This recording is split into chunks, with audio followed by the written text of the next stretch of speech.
ये था। ये कौन है? ये वो जो लकी मनोज है। ओह बस बस बस, इधर इधर इधर।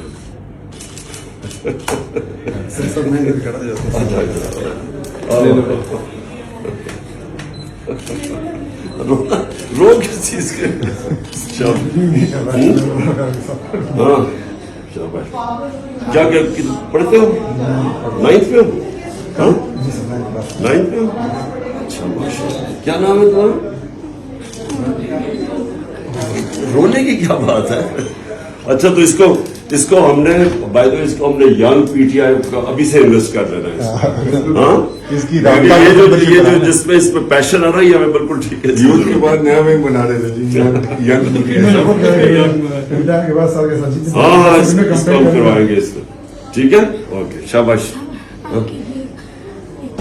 ऑटोग्राफ चाहिए। ये गिफ्ट लेके आया ये 5 साल पहले आपको मैंने मुशक्कर में देखा था, तब मैं आपके लिए चलो अब चलो ये लो। अब इधर एक मिनट के क्या नाम था तुम्हारा? अबू बकर।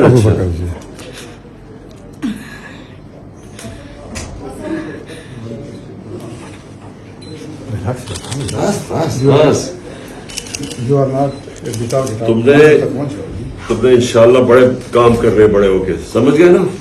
ओके शाबाश। चलो चलो चलो ओके।